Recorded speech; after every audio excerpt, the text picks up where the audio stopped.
Yeah, that sounds good, Ellen. That sounds all right. Keep playing.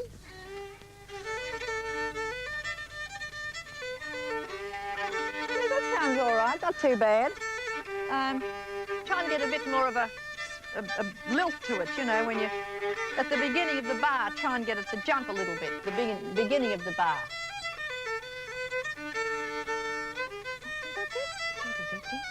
Yeah, that's not bad. Yeah, that's not a bad idea, yeah. Sounds good. Now go on to the Manchester Gallop. We'll do the Manchester Gallop.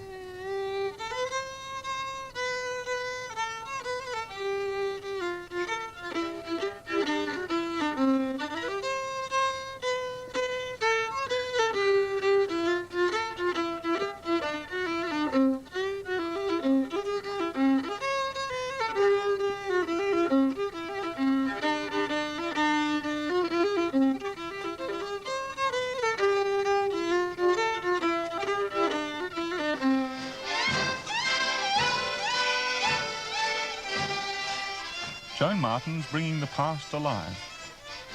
She wants Australians to rediscover their own dance and music, the music of the pioneers. She could pull it off.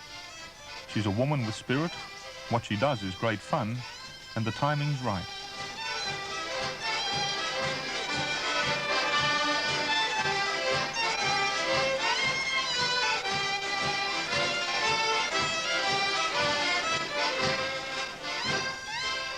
This is the sort of dance that Joan's all about. It's not that she's got anything against rock and roll, it's just that she feels rock and roll is antisocial by comparison. And she does have a strong argument. In today's music, all the tempo is given by the drum. See, we've got the rock music, which is derived from the Negro music, which is very, very fascinating folk music. But it is a long way from the dance music that the pioneers brought out from Europe, which was a sort of, you know, the rock music is sort of, you know, it's sort of it's flat of the feet, you know. I'm not much good at this, but it's a bit out of my field. But you know, it's flat of the feet and it's waggling of the hips, you see. Now, the old European dances that we brought out, our pioneers brought out from Europe, they had got away from that. They'd got away from that, and now they were sort of, you see, they were no longer stamping the feet. It was tripping like this, tripping dance. And the rock music doesn't really go with the tripping dance. See, we'd be tripping, you know, and walking around your partner and tripping. And it was all very light. The footwork was very light, and bowing to the ladies was all light.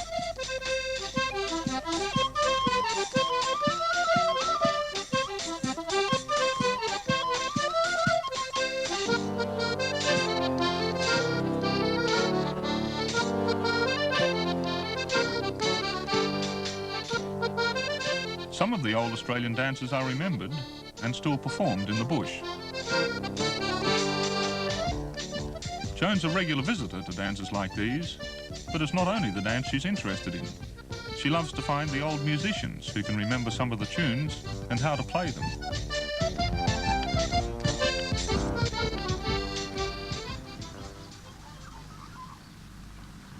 This is where she finds them, up in the mountains, deep into the valleys. These are the real discoveries for Joan, people whose lives have hardly changed. To be able to go back 70 or 80 years and touch the past.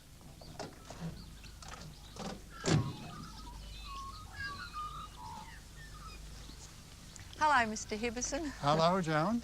How are you? I've come to have a talk to you about some music. Well, come inside and I'll play some for you. Oh, good, that's great. Let's go inside then. I've got a whole lot of things I want to ask you. Well, Mr. Hibberson is a man of the valley. He's a farmer, and he's very tall and straight, and he looks very agile for his 80 years. He's a product of the valley musically, and he's what I would call an innovative instrumentalist, in that he if something breaks on the violin, he fixes it up. He mends it because he likes to play music.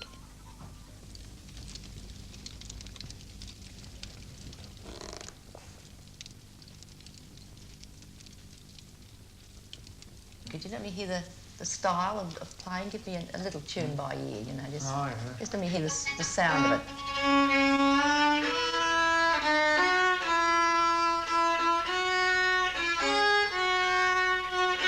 It's raw and sort of harsh in a way, but he doesn't play the violin the way people do when they've studied classically. He just goes straight into the tune and swings the bow backwards and forwards like a cross-cut saw.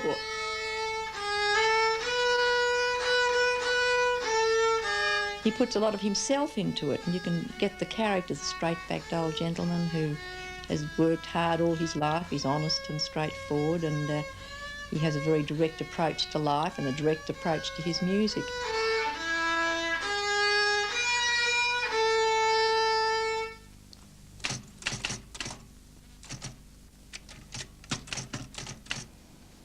At her home in Melbourne, Joan Martin's putting together all the material she's collected from hundreds of trips into the bush.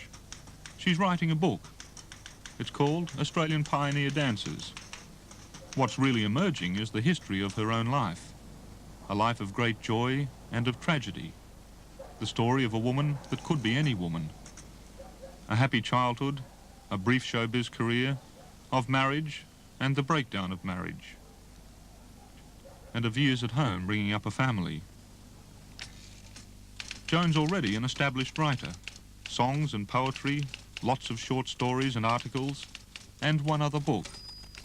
A powerful account of her experiences of bringing up a disabled child. An event that took a large slice out of her life. But at 63, she's beginning again.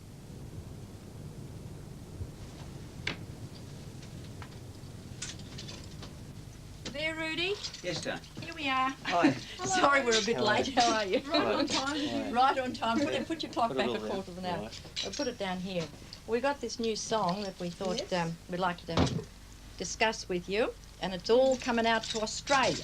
Oh, right, yes, I do. And Ellen's got the lyrics there and everything, hopefully. Oh, no, I won't leave Did I those bring my outside. glasses? Yes, I think I did. Panic, panic. The major record companies weren't interested in a born-again musician, so Joan found Rudy Brandsma.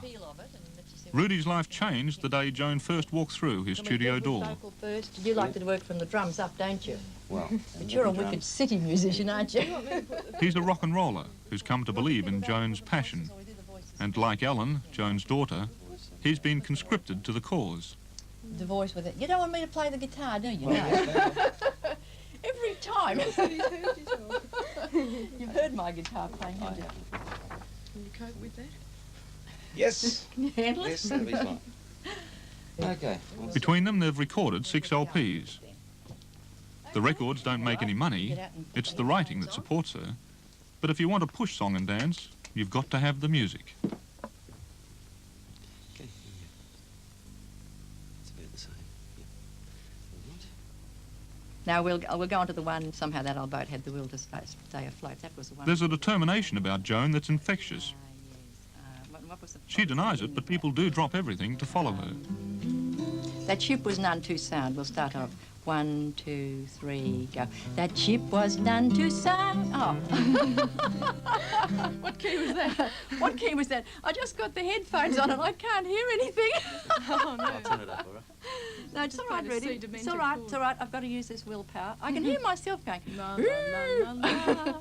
But that ship was none too sound. It's a mercy we weren't drowned. All coming out to Australia.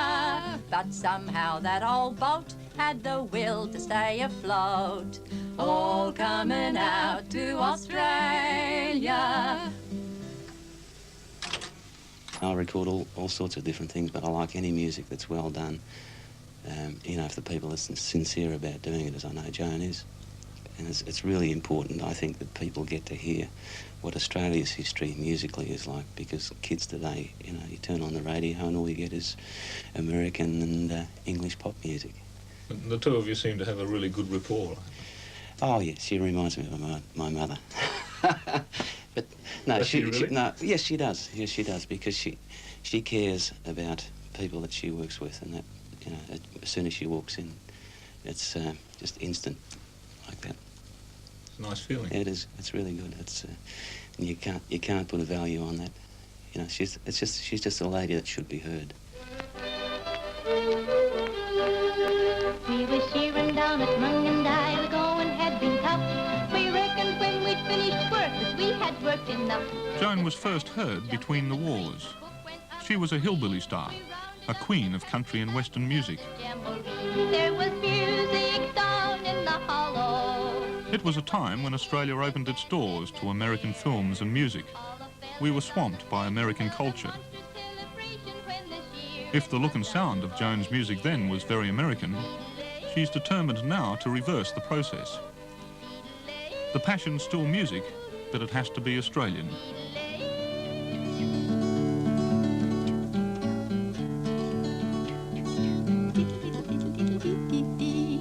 Our hearts were full of wonder as we reached the land down under.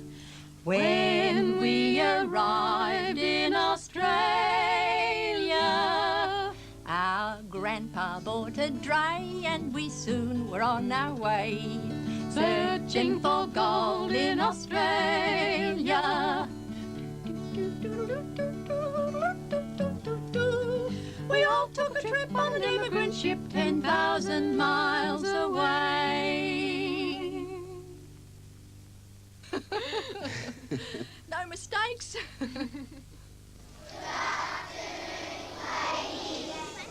And we have Rudy, our sound man.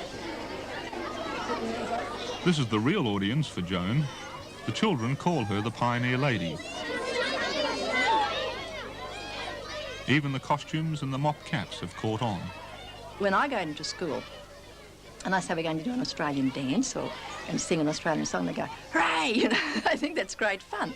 But when I first started going to doing this, they used to say, Australian song or Australian dance? You see, they didn't know. They had Australian dances and Australian songs.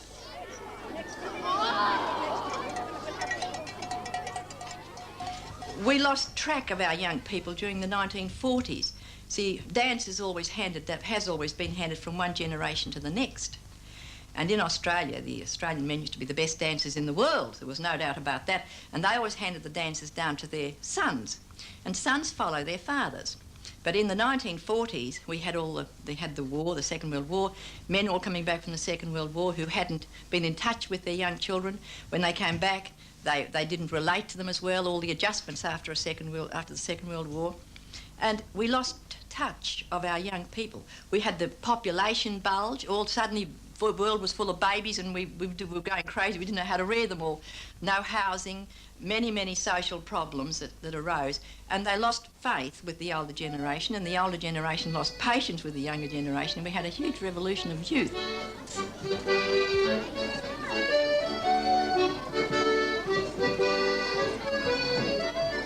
Rudy was one of those post-war baby boom kids. He grew up with all of those American influences. He'd never heard of Australian music, let alone traditional dances, but he's willing to try it.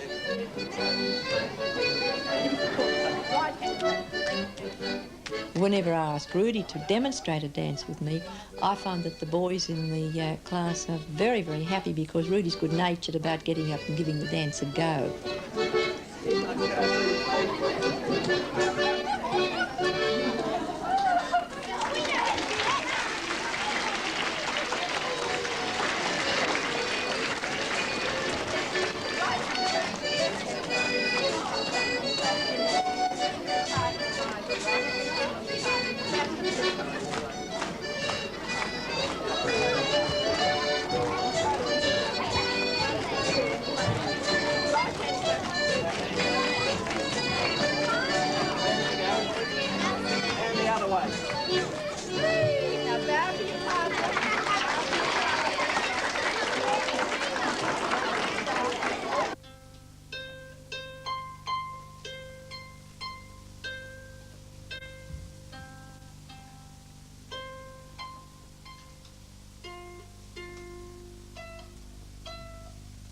Ellen is Joan's second child. She grew up sharing a room with her severely handicapped brother. It was music that enabled her to build a world of her own. And she can play just about anything. My musical background became shaped by my mother when on my 15th birthday she bought me a piano accordion, which I hadn't actually asked for, and the next year after that for my birthday I got an amplifier and microphone, which also I hadn't asked for. If she needed backing, she would just say, "Ellen, go and learn that instrument." I took up the fiddle because I was told to.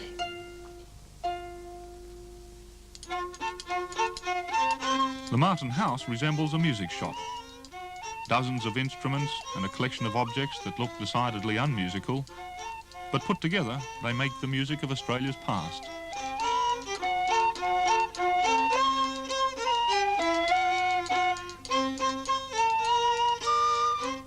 We've got the old instruments. Now, we know the instruments that used to be played, but the problem is nobody knows how to play them correctly for you to dance to them. My granny used to get annoyed sometimes when they wouldn't be playing the right tempo, or she'd say they've lost the lilt, and she'd get the damper train. She'd be counting for people's feet to keep time because, you know, it had to be right. In the old days, they'd just get a little concertina like this, and they'd start tapping their foot, and they'd be able to see the people's feet in their mind when they were dancing. You know, a little tune like this one, for instance.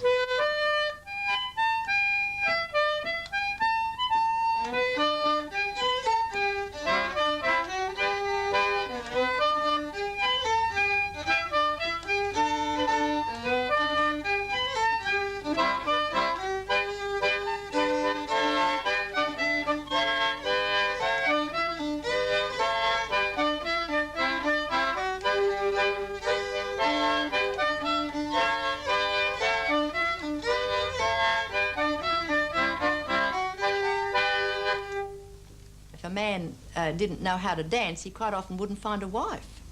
You know, this was the most important thing for a man, to be able to dance well, because no man who could dance well would be without a partner. And you couldn't just ring people up on the telephone and say, "Look, can I take you out tonight?" There weren't any telephones, so where would a man meet a lady? Where would a lady meet a man? At the local dance. Where would you learn about the latest medicines, the latest recipes, the latest dresses, the latest fashions, the latest illnesses? You'd learn it at the dance. The latest ointments, you'd learn it at the dance. The dance was a whole a hive of social activity and information. It was almost like a newspaper. Now, the man who could dance well would always have a lady to dance with.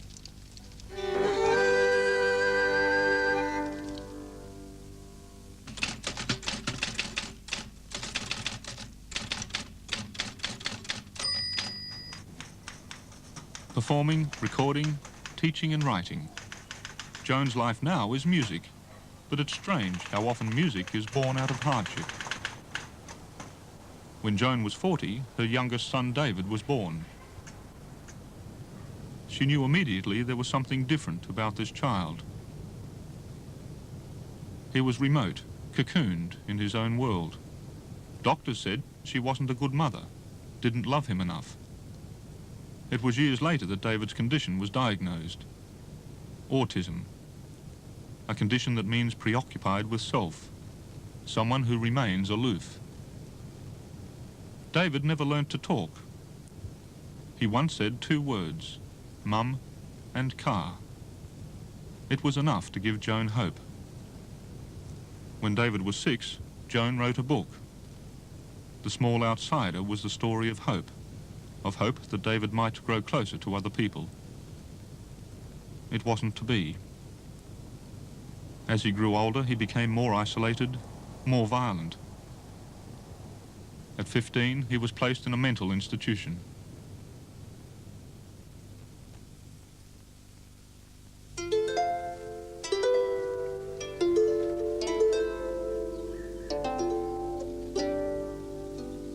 What I thought when David was 6, what I half believed, there was never anything very definite about what I believed about David. It was always a puzzle to me. But I think I felt a little more optimistic about his future than I do now, because at the moment he's not in a situation that I would consider the best situation in the world. He's in a very crowded institution, and they're doing the best they can for him. But that's not good enough, as far as I'm concerned. For me, hope would be for David to be in a situation where he wasn't crowded, where he had a little more dignity, a little more freedom, and a few more rights as a human being.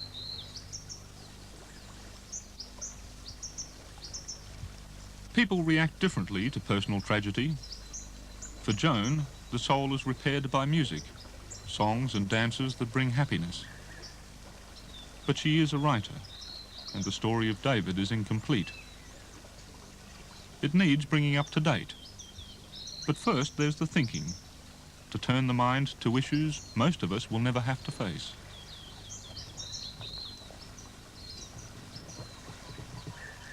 I feel that a sequel to The Small Outsider would be a very difficult book for me to write, because I'd have to give my views in it, and I think I'd have to deal with the death wish, which is always a possibility when you have a handicapped child, that you might feel that perhaps the child might be better off dead, because it's just for the sake of the child you might feel that, and then you've got to learn to deal with that. You've got to learn to live with that if that is the way you feel. When you write a book about a handicapped child, everybody would like you to be able to walk off into the sunset and have a happy ending. Well, it doesn't always happen that way. You can be happy. You can have an adjustment. I think the happiness depends on the adjustment of the family and society being able to understand the problem sufficiently for the family to be able to live a reasonably normal existence in the face of the tragedy that has just happened.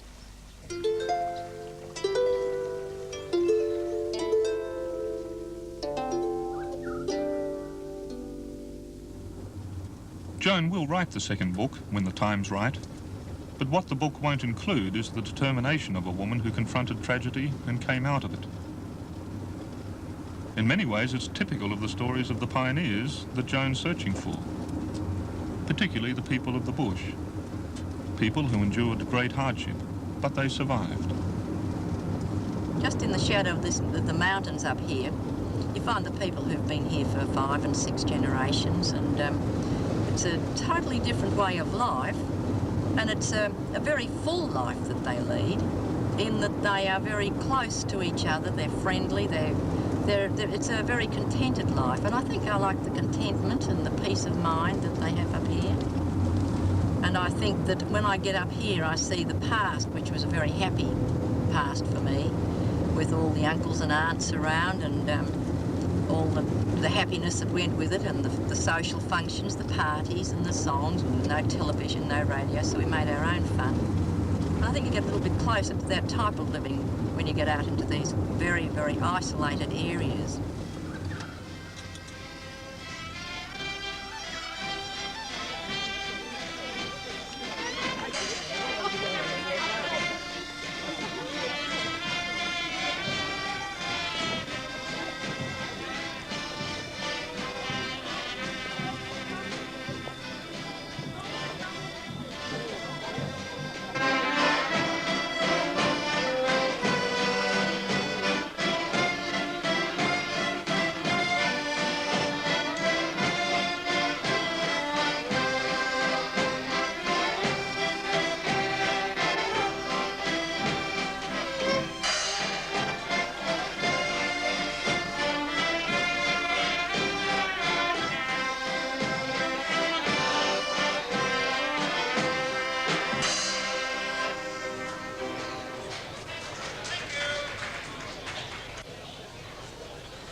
Good evening, everybody. I'd like to introduce you to an old dance that came from this district originally, the Manchester Gallop, and it was collected in the Narrial Valley, just a few miles from here. I believe it's an old Corryong dance, and I'm going to ask Penny Clipple to come and help demonstrate it, because Penny is one of the original old Clipples, the pioneer family. Thank you, Penny.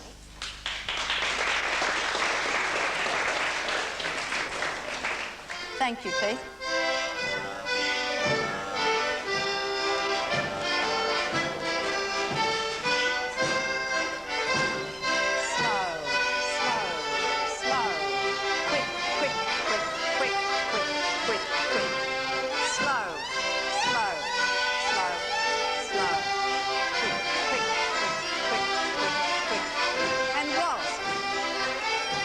Pioneer Lady is becoming well known. There's no chance of her not succeeding. Her message is an easy one to sell, and as she moves around the bush, her own spirits are revived.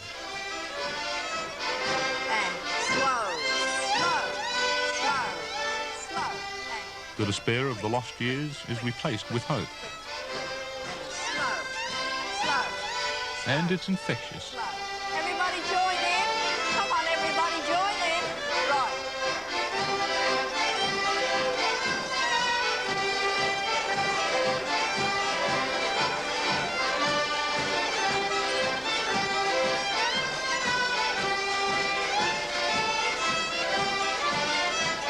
And slow, slow, slow, slow.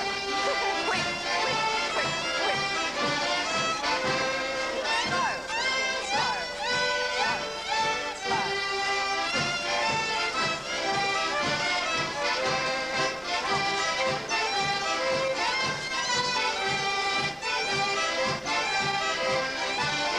Just a reminder that we'll have a telecast of this year's Inter-Dominion Pacing Grand Final at 10 past 10 tonight here on ABC. That's right after our next programme and the late news.